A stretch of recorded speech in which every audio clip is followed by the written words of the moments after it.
Welcome to Kent Island Visual Art, second period watercolor 1 and 2.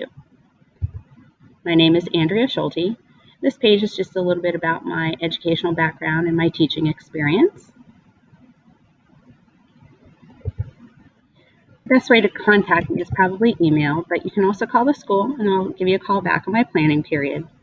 The website is going to be the most important form of communication for both you and for your child.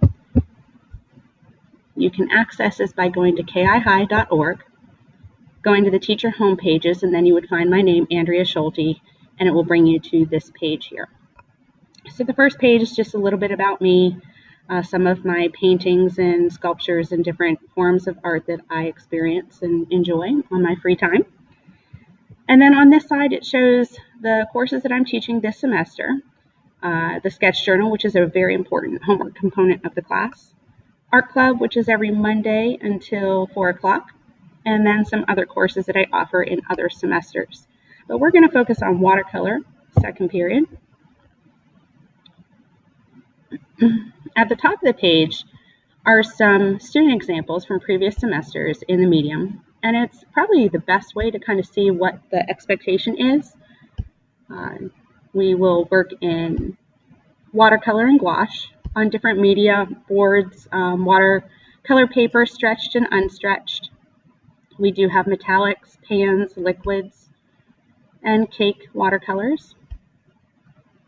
We do still life, portrait, landscape, cityscape. We look at architecture and close-up zooms of textures, atmospheric perspective. We do a lot of experimenting with different techniques. So that's a good way to kind of see what the visual expectation is of the course. If you come down here on the right-hand side, here is the syllabus. You're going to also get a hard copy of this to review and sign and return back, but we'll go over some of the high points here. So at the top is a course description as outlined by Queen Anne's County Public Schools, and then the course outcomes that are established by the Maryland State Department of Education for Art Education. It gives you a basic course outline, but I give a more specific pacing guide, and I'll show that to you here in just a few seconds. So the basic classroom expectations revolve around respect, just doing what you need to do, working for the full class period, communicating with me your needs so I can help you with what you don't understand or maybe missed or just need a little more review on.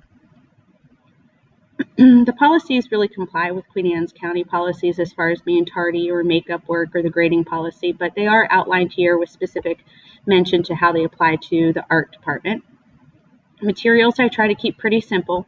You are going to need an 11 by 14 spiral bound watercolor notebook, and then a sketch journal with at least 50 pages in it, and a pack of those blue shop towels to put under our paintings.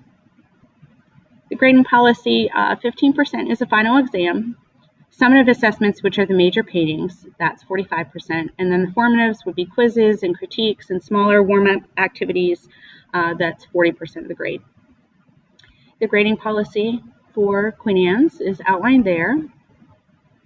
Late work, as long as you have a blue note, you can make up your work. I am available after school every day until about 3:30. You can make arrangements if you need to stay later, or you can come to art club on Mondays and make up your work then when we're here even a little bit later than that.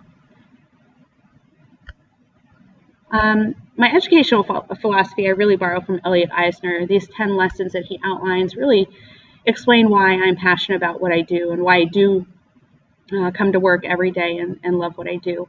And I kind of use these as an outline of the expectation I hold for myself when I'm teaching your child.